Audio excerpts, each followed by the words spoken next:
Welcome to easy learning English grammar class day 1.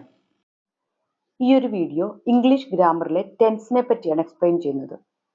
ഈ ഒരു learning section design ചെയ്തിരിക്കുന്നത് school going കുട്ടികളെ focus ചെയ്തുകൊണ്ടാണ്. 12 ടെൻസും അതിന്റെ സ്ട്രക്ചറും എക്സാമ്പിൾസും ഈ പേജിൽ കൊടുത്തേക്കുന്നു. ഇതിന്റെ ഉദ്ദേശം കുട്ടികൾക്ക് ഒരു ക്വിക്ക് റെഫറൻസ് ഷീറ്റ് ആയിട്ട് ഉപയോഗിക്കാൻ വേണ്ടിയാണ്. സ്ട്രക്ചറിൽ ഷോർട്ട് ഫോംസ് കൊടുത്തിട്ടുണ്ട്. സബ്ജക്റ്റിന് സബ് എന്നും V1, V2, V3, V1 present form of the verbum, V2 past form of the verbum, V3 past participle form of the verbum ആണ് കൊടുത്തിരിക്കുന്നത്. ഈ ഒരു പേജ് എക്സ്പ്ലെയിൻ ചെയ്യാൻ നിന്നാൽ ഈ വീഡിയോ നമുക്ക് ഭയങ്കര ലെങ്തി ആയി പോകും. അതുകൊണ്ട് എല്ലാ കാര്യങ്ങളും ലേണിംഗ് സെക്ഷനിൽ വളരെ ഡീറ്റെയിൽ ആയിട്ട് എക്സ്പ്ലെയിൻ ചെയ്യുന്നുണ്ട്. നമുക്ക് ലേണിംഗ് സെക്ഷനിലേക്ക് പോകാം.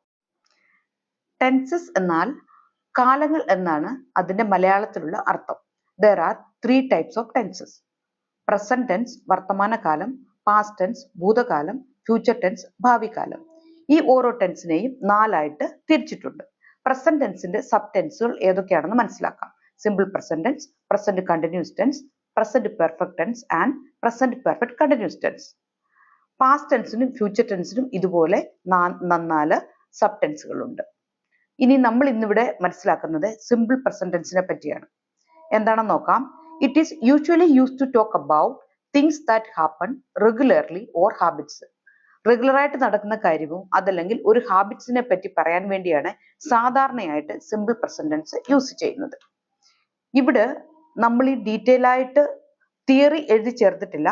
ഒരു ടേബിൾ കൊടുത്തിട്ട് അതിൽ 3 ടൈപ്പ് സെന്റൻസ് ആണ് നമ്മൾ ഇവിടെ എക്സ്പ്ലെയിൻ ചെയ്യുന്നത്. അതായത് അഫർമേറ്റീവ് സെന്റൻസും നെഗറ്റീവ് സെന്റൻസും ഇൻട്രോഗേറ്റീവ് സെന്റൻസും. ഇനി അഫർമേറ്റീവ് സെന്റൻസ് വെച്ചാൽ പോസിറ്റീവ് സെന്റൻസ് എന്നാണ് അതിന്റെ അർത്ഥം. അതിന്റെ സ്ട്രക്ചർ എങ്ങനെയാണെന്ന് നമുക്കൊന്ന് മനസ്സിലാക്കാം. Subject plus V1 plus rest of the sentence. Use S or ES with he, she, it or singular noun. ഈ V1 എന്താണെന്ന് ചോദിച്ചാൽ പ്രസന്റ് ഫോം ഓഫ് വെർബ് ആണ്. ഇനി നെഗറ്റീവ് സെന്റൻസിന്റെ സ്ട്രക്ചർ എന്താണെന്ന് മനസ്സിലാക്കാം. Subject plus do not or does not plus V1 plus rest of the sentence. അതിന് bracket കൊടുത്തിരിക്കുന്നു use does with he, she, it or singular noun.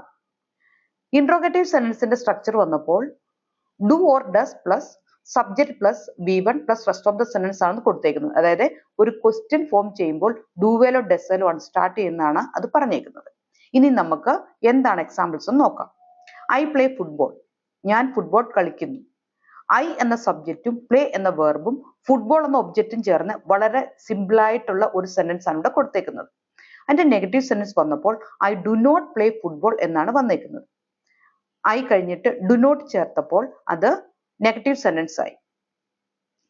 ഞാൻ football കളിക്കുന്നില്ല എന്നാണ് ഇവിടെ പറയുന്നത്. ഇനി ഇൻട്രോഗേറ്റീവ് സെന്റൻസ് വന്നപ്പോഴോ ഡു ഐ പ്ലേ ഫുട്ബോൾ. ഞാൻ ഫുട്ബോൾ കളിക്കുമോ എന്നാണ് ചോദിച്ചേക്കുന്നത്. ഡുവേലാണ് സ്റ്റാർട്ട് ചെയ്തേക്കുന്നത് ക്വസ്റ്റ്യൻ വന്നപ്പോൾ. ഇനിയും നമുക്കൊരു സെക്കൻഡ് സെന്റൻസ് ഇവിടെ കൊടുത്തിട്ടുണ്ട്. എന്താണെന്ന് നോക്കാം.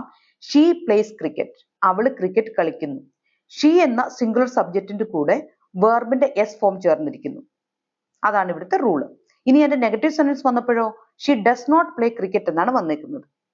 അതായത് സിംഗുലർ സബ്ജക്റ്റിന്റെ കൂടെ ഡസ് ചേർന്നിരിക്കുന്നു. Does not play cricket. പിന്നെ ഡസ് ചേർന്നിരിക്കുന്ന കാരണം വെർബിന്റെ കൂടെ എസോ ഇഎസോ ചേർന്നിട്ടില്ല. അവൾ ക്രിക്കറ്റ് കളിക്കുന്നില്ല എന്നാണ് വന്നേക്കുന്നത്. ഇൻട്രോഗേറ്റീവ് സെന്റൻസ് വന്നപ്പോഴോ ഡസ് ഷീ പ്ലേ ക്രിക്കറ്റ്. അവൾ ക്രിക്കറ്റ് കളിക്കുമോ എന്നാണ് ചോദിച്ചേക്കുന്നത്. അവിടെയും ഡസ് ക്വസ്റ്റ്യൻ സ്റ്റാർട്ട് ചെയ്ത കാരണം വെർബിന്റെ കൂടെ എസോ ഇഎസോ ചേർന്നിട്ടില്ല. അത് ഒന്ന് മനസ്സിലാക്കിയിരിക്കുക. തേർഡ് സെന്റൻസ് നോക്കാം. We go to school every day. ഞങ്ങൾ എന്നും സ്കൂളിൽ പോകുന്നു. വി എന്ന പ്ലൂറൽ സബ്ജക്റ്റിന്റെ കൂടെ ഗോ എന്ന പ്രസന്റ് ഫോം ഓഫ് വെർബ് എസോ ഇഎസോ ചേർന്നാണ് വന്നേക്കുന്നത്. അന്ന് മനസ്സിലാക്കിയിരിക്കുക. ഇനി നെഗറ്റീവ് സെന്റൻസ് വന്നേക്കുന്നു we don't go to school every day. ഞങ്ങൾ എന്നും സ്കൂളിൽ പോകുന്നില്ല എന്നാണ് പറയുന്നത്. ഇൻട്രോഗേറ്റീവോ do we go to school every day. ഞങ്ങൾ എന്നും സ്കൂളിൽ പോകുമോ എന്നാണ് ചോദിച്ചേക്കുന്നത്. അവിടെ ഡുവേലാണ് ക്വസ്റ്റ്യൻ സ്റ്റാർട്ട് ചെയ്തേക്കുന്നത്. ഒരു സെന്റൻസ് കൂടെ നമുക്ക് മനസ്സിലാക്കാം. You eat healthy food. നീ ഹെൽത്തി ഫുഡ് കഴിക്കുന്നു. നെഗറ്റീവ് സെന്റൻസ് വന്നേക്കുന്നത് you don't eat healthy food. നീ ഹെൽത്തി ഫുഡ് കഴിക്കുന്നില്ല എന്നാണ് പറയുന്നത്. ക്വസ്റ്റ്യനോ do you eat healthy food. നീ ഹെൽത്തി ഫുഡ് കഴിക്കുമോ എന്നാണ് ചോദിച്ചേക്കുന്നത്. ഇതിനകത്ത് സബ്ജക്റ്റിന്റെ കൂടെ എങ്ങനെയുള്ള വേർബ്സ് ആണ് വരുന്നതെന്നുള്ള റൂളാണ് നമ്മൾ പഠിച്ചിരിക്കേണ്ടത്. അത് ഞാൻ ഒന്ന് പറഞ്ഞു തരാം. സബ്ജക്റ്റ് ഐ അല്ലെങ്കിൽ യു അല്ലെങ്കിൽ വി അല്ലെങ്കിൽ ദേ ആണ് ചേരുന്നെങ്കിൽ ഐ യു വി ദേ ഇതിലേതേലും ഒന്നാണ് സബ്ജക്റ്റ് ആയിട്ട് വരുന്നെങ്കിൽ അതിന്റെ കൂടെ വേർബിന്റെ പ്രസന്റ് ഫോം ആണ് വരുന്നത് എസോ ഇഎസോ ചേരത്തില്ല. അത് ഒരു ക്ലിയർ ആയിട്ട് മനസ്സിൽ വെച്ചേക്കുക. എന്നാൽ സബ്ജക്റ്റ് ഹി ഷീ ഇറ്റ് അതല്ലെങ്കിൽ സിംഗുലർ നൗൺ വരികയാണെങ്കിൽ അതിന്റെ കൂടെ വേർബ് എസോ ഇഎസോ ചേർന്നാണ് വരുന്നത്. പക്ഷെങ്കിൽ അത് അഫർമേറ്റീവ് സെന്റൻസിൽ അല്ലെങ്കിൽ പോസിറ്റീവ് സെന്റൻസ് മാത്രമാണ് അങ്ങനെ വരുന്നത്. നെഗറ്റീവ് സെന്റൻസും ഇൻട്രോഗേറ്റീവ് സെന്റൻസും വരുമ്പോൾ ഡസ് യൂസ് ചെയ്യുന്ന കാരണം വേർബിന്റെ കൂടെ എസോ ഇഎസോ ചേരത്തില്ല. അതാണ് നമ്മുടെ സിമ്പിൾ പ്രസന്റൻസിനകത്ത് നമ്മൾ അറിഞ്ഞിരിക്കേണ്ട ഒരു റൂള്. ഇത് നിങ്ങൾക്ക് വളരെ ക്ലിയർ ആയിട്ട് മനസ്സിലായെന്ന് കരുതുന്നു. നമ്മൾ ഇതുവരെ പഠിച്ചത് കൂടാതെ സിമ്പിൾ പ്രസന്റൻസ് വേറെ ഏതൊക്കെ സിറ്റുവേഷൻസിലാണ് യൂസ് ചെയ്യുന്നതും കൂടെ നമുക്ക് നോക്കാം. സിറ്റുവേഷൻസ് എക്സാമ്പിൾസ് രണ്ടും കൊടുത്തിട്ടുണ്ട്, നമുക്ക് നോക്കാം.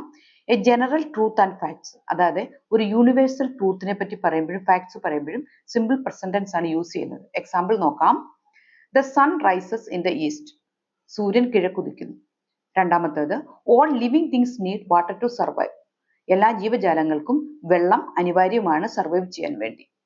ഇത് രണ്ടും സിമ്പിൾ പ്രസന്റൻസിലാണ് കൊടുത്തേക്കുന്നത്. സെക്കൻഡ് നോക്കാം. ടു ഷോ ഷെഡ്യൂൾഡ് ഇവന്റ്സ്, അതായത് നിയർ ഫ്യൂച്ചറിലെ ഷെഡ്യൂൾഡ് ഇവന്റ്സ് പറയാൻ വേണ്ടിയും സിമ്പിൾ പ്രസന്റൻസ് ആണ് യൂസ് ചെയ്യുന്നത്. Train leaves at 6 PM today, ഇതാണ് ഫസ്റ്റ് എക്സാമ്പിൾ. അടുത്തത് നോക്കാം. My class starts at 9 AM, എൻ്റെ ക്ലാസ് 9 മണിക്ക് തുടങ്ങും എന്നാണ് പറയുന്നത്. ഇത് രണ്ടും സിമ്പിൾ പ്രസന്റൻസിലാണ് കൊടുത്തേക്കുന്നത്. അടുത്തത് നോക്കാം. To guide a direction or instruction, ഒരു ഡയറക്ഷൻ ഗൈഡ് ചെയ്യാനും ഇൻസ്ട്രക്ഷൻ പറയാനും വേണ്ടിയും സിമ്പിൾ പ്രസന്റൻസ് ആണ് യൂസ് ചെയ്യുന്നത്. എക്സാമ്പിൾ നോക്കാം. Take a left from the junction, then go straight and turn left from the traffic light. അത് മൊത്തം സിമ്പിൾ പ്രസന്റൻസിലാണ് കൊടുത്തേക്കുന്നത്. അടുത്തത് to press this button to start the laptop, ഈ ഒരു ബട്ടൺ പ്രസ് ചെയ്താൽ ലാപ്ടോപ്പ് സ്റ്റാർട്ട് ആകുമെന്നാണ് പറഞ്ഞിരിക്കുന്നത്. ഇതെല്ലാം സിമ്പിൾ പ്രസന്റൻസ് തന്നെയാണ്. അടുത്തത് നോക്കാം. Quotes R expressed in simple present tense, നമ്മുടെ മഹാന്മാരൊക്കെ പറഞ്ഞേക്കുന്ന കോട്ട്സ് എപ്പോഴും സിമ്പിൾ പ്രസന്റൻസിലാണ് വരുന്നത്. നമുക്ക് നോക്കാം. Be the change that you wish to see in the world, ഇത് മഹാത്മാഗാന്ധി പറഞ്ഞിട്ടുള്ള ഒരു കോട്ടാണ്.